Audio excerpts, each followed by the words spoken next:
Hello everyone, and welcome back to the RimWorld Space Pirate series in Save Our Ship 2, where we're currently in the midst of an entire fleet battle. As one might imagine, things were quickly becoming a little bit dicey. We were absolutely bombarding the enemy fleet with our plasma weaponry as well as our torpedoes. However, the enemy fleet also had an extraordinary amount of lasers on all three of their ships, meaning that only about a handful or so of our torpedoes would make it through at a time. But while they're distracted with all of our torpedoes, this would make for the perfect opportunity to send a boarding shuttle, essentially keeping them distracted long enough for us to land this bad boy right in the shuttle bay of one of their main ships. Immediately after leaving the shuttle and boarding the destroyer, our pirates were met with a fierce resistance from the crew. So much in fact that as we were being completely overwhelmed by the sheer number of our enemies, we would have to rush back into our shuttle to try and make a swift retreat. Mostly because I wasn't interested in losing any of our pirates, especially not our valuable boarding team. But also, even if we were to take the one destroyer, there's still two more that we'd have to worry about. That being said, however, as our boarding party returned back to the station, I realized I had already sent some reinforcements in the form of Paulus as well as Smoke and Duran. Paulus in another shuttle, Duran and Smoke in the Bloody Baron, and it of course would take them a little bit longer to get here. While we were waiting on them to show up, Paulus would begin destroying the engines of one of the destroyers. He even managed to take out two of the large nuclear engines before the crew got outside to try and attack him.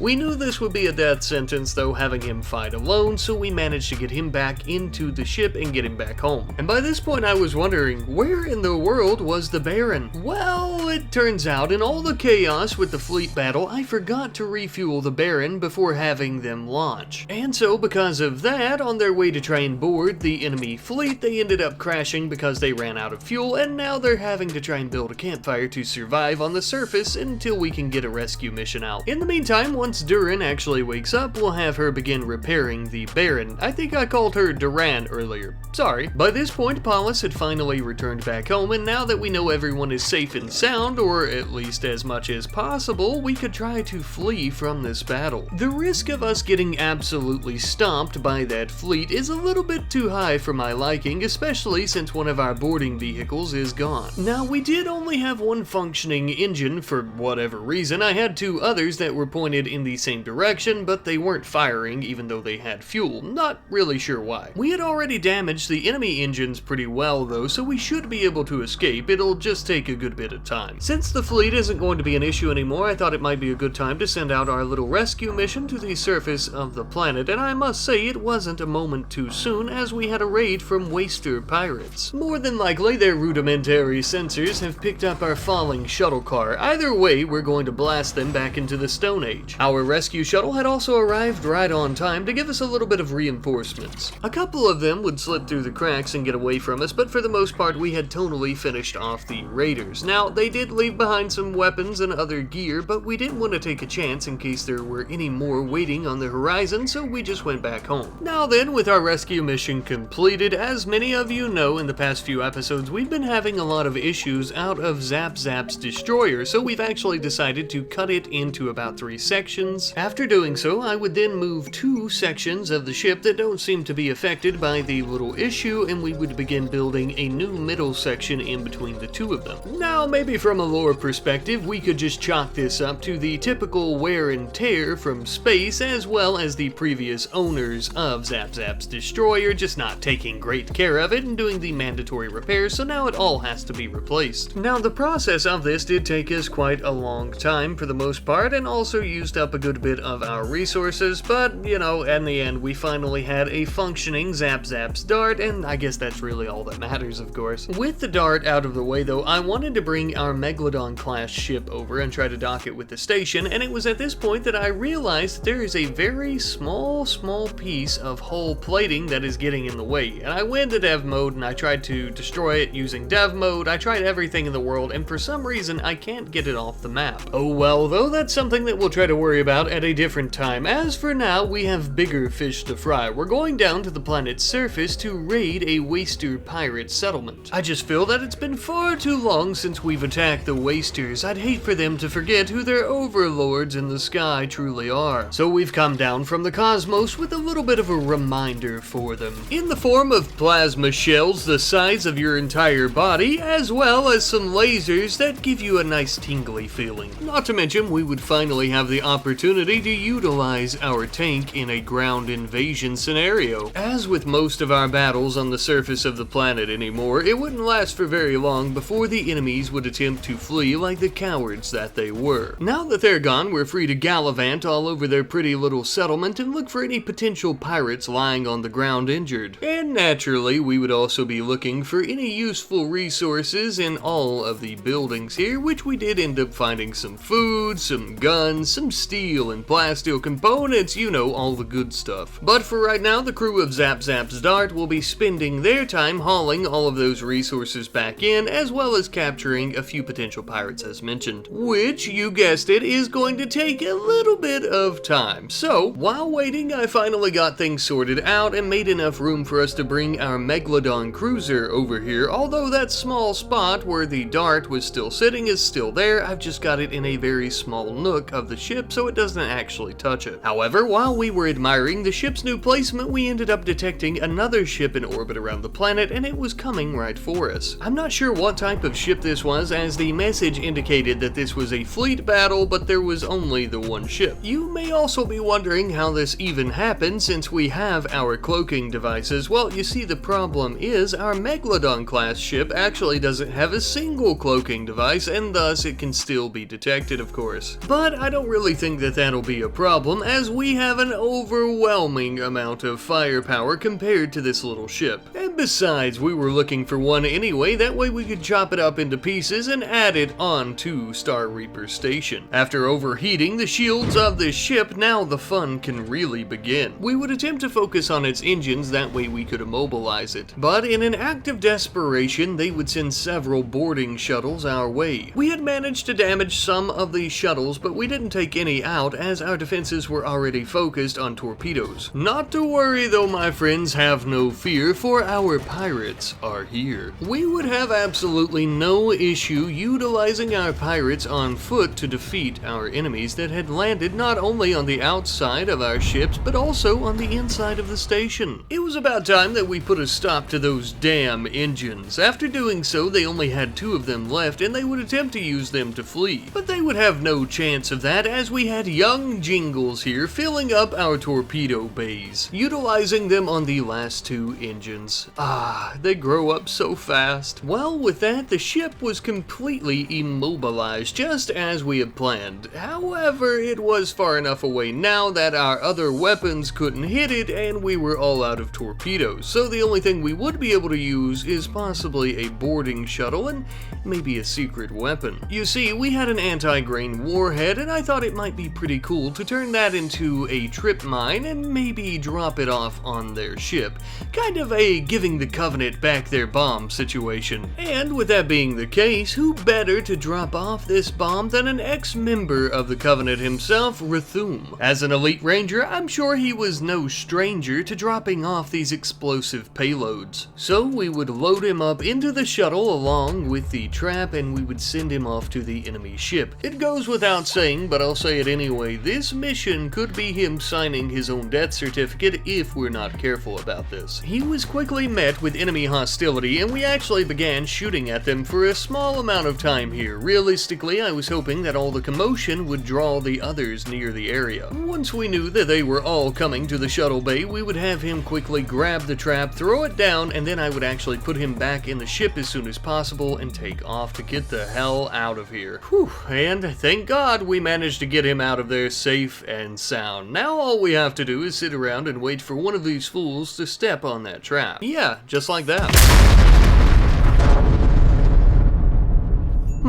You know what? I think that might have done the trick. Yeah, I think that was pretty good. Now, it may not look like we did a lot of damage to the ship itself, and we actually kind of didn't except for this huge chunk here, but that was the point. The whole purpose of this bomb was to try to lure the crew in there to blow them up, and that way when we come back with another boarding shuttle, the resistance isn't quite as high. Now that we finished off the vast majority of their forces with a puff of smoke and a teeny tiny explosion in the side of their ship, it was time for us to finish the job, sending out all 3 of our shuttles packed to the gills with our pirates. Though it must be said that only 2 of them ended up arriving for the fight, as the 3rd one was so slow that by the time the action really got going, I had already made them turn around because it just wasn't worth it. Now, the crew of this ship wasn't too surprised to see us, almost as if they already knew that we would be back after detonating our bomb. So they had most likely been preparing together and trying to strategize some type of, well, strategy for fending us off. But unfortunately for them, the only type of strategy that would have worked against us was a self-destruction of the entire ship and every single crew member as well. Which wasn't the case, so it looks like we're going to have to do it for them. Now, we ended up wrestling with the hull foam for a little bit, but it got all tuckered out after we destroyed the same spot about 500 times and we infiltrated the ship. After we got to the inner workings of the ship, we would begin breaching these airlocks instead of just blowing them all to hell, and we were trying to be a little bit more delicate since these portions of the ship were going to be ours pretty soon. Which was such a shame because I really wanted to turn this little green man into dust and ash, but I guess I'll settle for strawberry jam. We ended up breaching the control room shortly thereafter, or at least we were attempting to, when the crew decided to flee because of all the commotion, which was a big mistake for them, as you can see. After entering, I noticed that there were 2 pilot consoles, which was amazing because that meant that we had 2 attempts at a time to try and hack this entire ship. Something not so amazing though was the remaining crew members attempting to stop us, but as you can see, that was going in our favor. We would also take some precautionary measures to ensure that those on the ground wouldn't get back up, if you catch my drift. Just pirates doing pirate things, you know how it be. As we would continue attempting to hack the ship, I thought it might be a good idea if we hunted down the remaining crew members, that way we don't have any more interruptions. It was during this time that our pirates actually took one hell of a beating from the remaining crew members. I was almost impressed if I weren't so angry about it, but then I felt a hell of a lot better when I saw that we had successfully taken over the ship. However, you guessed it, there was still a handful of these filthy sons of bitches all over the place, but we took them out, no worries. And just like that, my friends, everything was safe and sound, and we were the proud owners of a brand new something class of ship. I'm still not sure what kind this is. But personally, I plan on naming it the SS Wreckage, as we're not going to be keeping it intact. We're going to be tearing it apart for its wonderful weapons, as well as basically just everything else that is a part of it.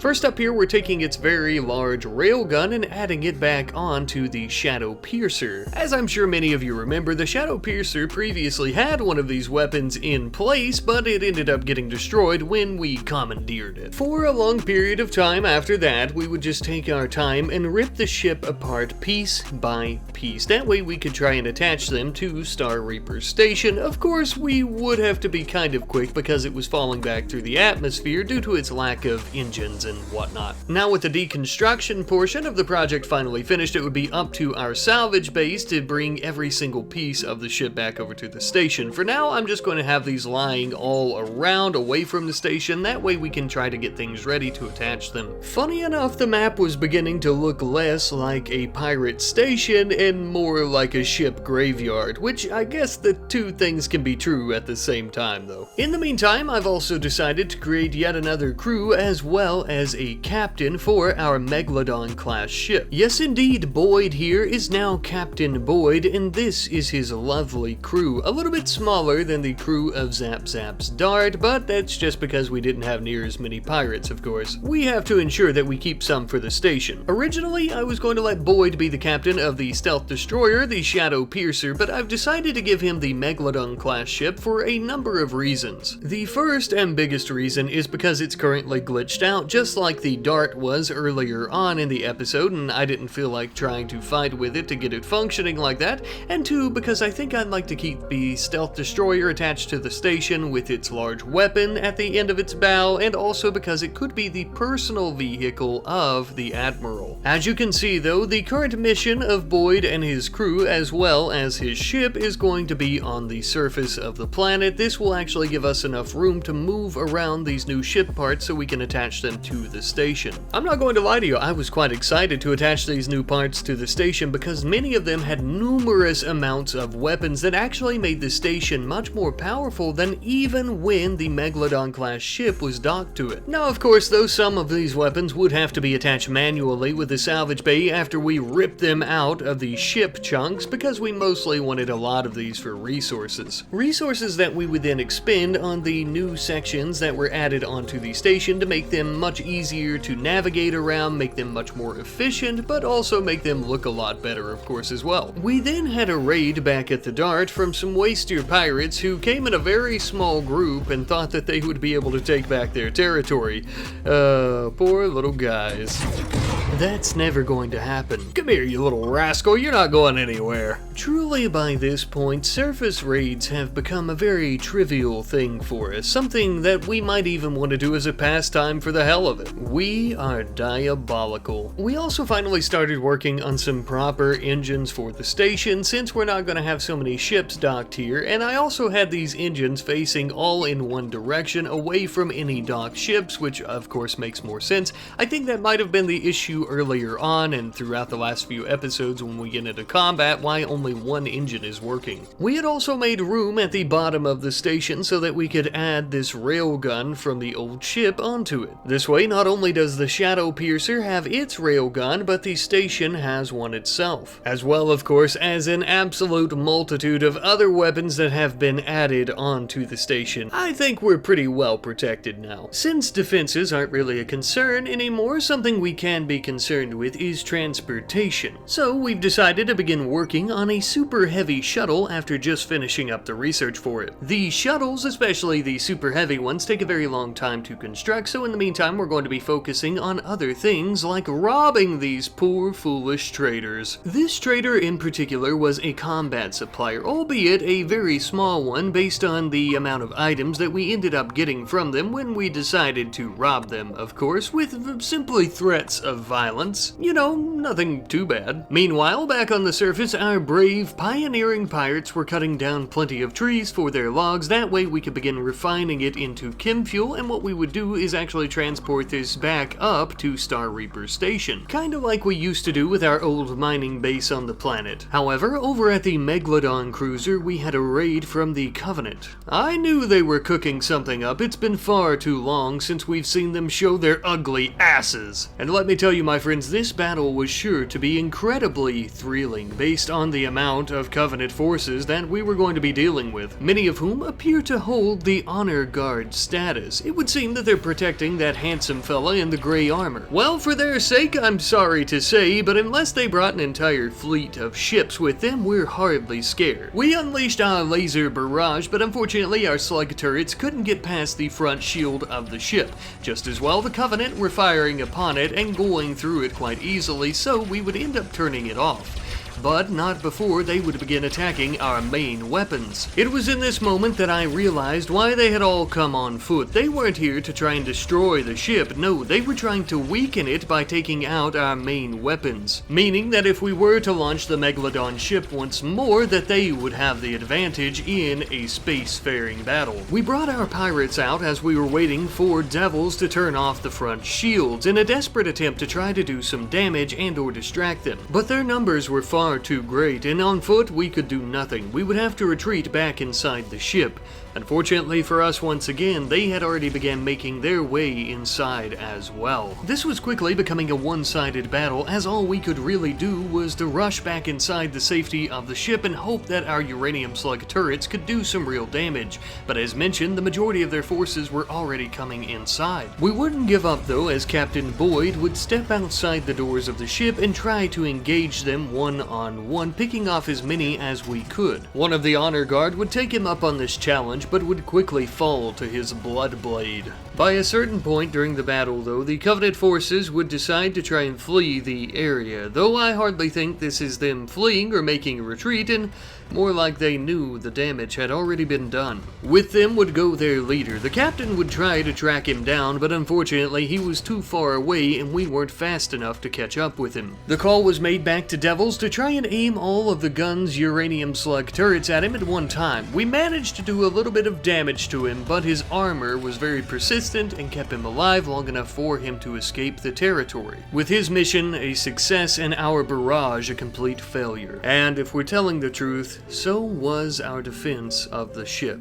Yes, we may have survived, and the ship as a whole did also survive, but we lost all 4 of our main guns. Since we didn't completely lose the ship though, I thought it might be a great time for us to give a proper name to it. Now the name is going to be the Hammerhead, and this is a wonderful suggestion from our good friend HPW1987. So thank you very much for that, and thank you to everyone who suggested names. I just want to go ahead and add that now because I forgot to record it when I actually did name it. Now, sure, even though we lost all 4 of our cannons and our ship's defenses are essentially completely crippled in the front of the ship, we did manage to take 3 of the Covenant attackers as hostages, and we are actually going to be recruiting them as pirates. So, you know, a little light at the end of the tunnel. Since the guns are destroyed though, I am going to be sending a little shuttle out with a care package of resources so that we could try to patch those holes.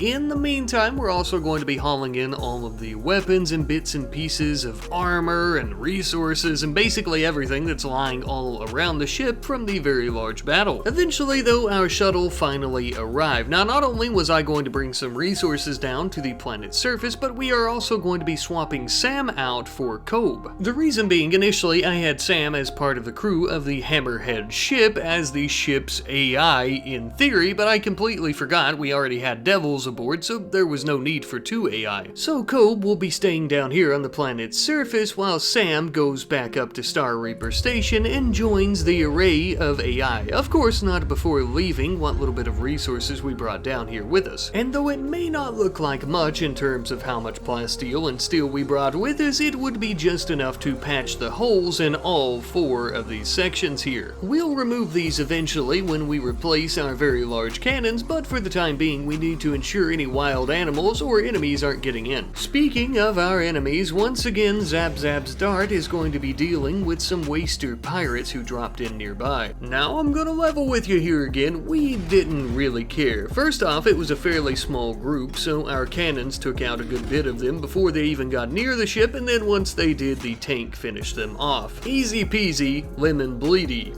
Wait a minute. Now, truth be told though, I could simply just settle this entire area and that would slow down the frequency of raids, because right now we're getting them so often, the waster pirates are basically just trying to take back their territory, right? That makes sense to me. But what else makes sense is not settling here, and we can continue getting these raids, killing them, taking all these guns, and occasionally even taking some of them for pirates. Now, personally, I don't know about you, but me? That sounds like a pretty damn good deal to me. Free guns, the occasional space drugs, and some potential pirates, now that is a damn good deal. Anyhow though, finally back aboard Reaper Station, we had finished up our super heavy shuttle. This bad mamma jamma would be perfect for boarding enemy ships, but not only that, it would also be perfect for transporting goods, resources, weapons, and anything else back and forth from the planet's surface. I had also noticed that some of our cryo sleep pods had people inside of them, people that we actually didn't put there, and I'm kind of surprised that I only just now noticed this. It would seem to me that the pirates that previously owned this section of the station before we killed them all, took it, ripped it apart, and then welded it onto the station, had a few people in cryosleep. Now they weren't hostile towards us, so I'm assuming these were prisoners of the pirates, but either way they are now going to become our pirates. And with that, my friends, the episode is winding down to an end, but before we we do, I do have a bit of lore to go over with you all. First up, we have some lore from our friend MB-DN1FX, stating that the shipping container from an episode or two ago was actually for an automated UNSC cargo barge that regularly was used for transporting Covenant POWs. Sadly, the cryo storage banks were compromised by flood spores, meaning that everyone aboard the ship, civilian contractors, UNSC security detail, and even Covenant prisoners had to team up to take on the flood. Because truly any fight against the flood on your ship is futile, they would then reroute the ship to a nearby star. They couldn't get to their escape pod, so they locked themselves in this storage container. And it's because of heroic acts just like these that Admiral Udo actually respects UNSC Marines specifically, even though he hates the UNSC as a whole. He knows what it's like to be the little guy and to see people used as cannon fodder, and that's exactly how he feels the UNSC uses their Marines. I gotta say, I very much love this tidbit of lore. It would explain everything that we found inside the cargo container, of course, but not only that, it adds an extra layer of character for Admiral Udo, so thank you for that. Our second piece of lore today comes from our good friend Quiet Fan of 40k. The lore, of course, is for our pirate Smoke, who was a tribal from a world that was progressively overwhelmed by the flood as he got older. Smoke actually fled to the first ship that he could find, and this ship just so happened to be crewed by bounty hunters. What convinced him to join the crew was the fact that they hated the UNSC as they had destroyed his homeworld with nukes to cull the flood. And yes, though this did eradicate the flood, it also completely destroyed his homeworld, rendering it inhabitable. A perfect explanation for as to why he would have been part of the bounty hunter crew, although the bounty hunters are all looking for us because of a bounty put out by the UNSC. Perhaps they just like silver more than they hate them. Last but not least, we have some lore from our friend the Ducky Dude 1, who was saying the reason that Lyle was the first to rush and save baby Jingles was because of a previous life-changing event. I believe this is in reference to when Lyle went to try and save baby Jingles when the Star Reaper was still a ship and was being torn apart piece by piece during combat. Anyhow, though, it would seem that Lyle has a soft spot in her heart, especially for children, because when she was young, she had grown very close to a crew of a ship that she was on, and during this time she made friends and essentially family, but during a battle, a hole was blown through the ship. She was locked in an airlock, safe and sound, but her crew, her friends, and her family were basically ripped away from her to suffocate in space. Now, I am going to make a little bit of a correction to this lore, because I believe you said in this comment that she was actually raised on the ship we found her on, but we actually found her at a Waster pirate base. Now, this could have been a ship that was previously under control of the Waster pirates, because on this planet we do know that long ago these factions were much more powerful and much larger, so that's most likely the case. And then the base we found her is where she was raised after crash landing back on the planet. But my friends, that is all the lore that I have for you today. I want to thank you guys ever so much for watching today's episode. If you've made it this far, I really appreciate it, and thank you ever so much once again. I do want to say though that I think next episode is going to be the last episode of this series, and the reason I say that is we're kind of running out of things to do. Sure, we could continue fighting in space and stuff like that, but we have an all-powerful star station in orbit around the planet. Realistically, the last thing for us to do is to totally conquer the planet, which we're kind of already doing as well, because we can easily take down these faction settlements. So I think that's going to be our end goal for next episode. We'll continue attacking these settlements, and we may also install some type of permanent city or settlement or base or just something like that, which we also kind of already have with 2 of our large ships on the planet's surface. So I don't really know. Let me know if you guys have any ideas for what you'd like to see as our end goal next episode. But once again, thank you guys for watching. I love you ever so much. I'll see you next time. Goodbye.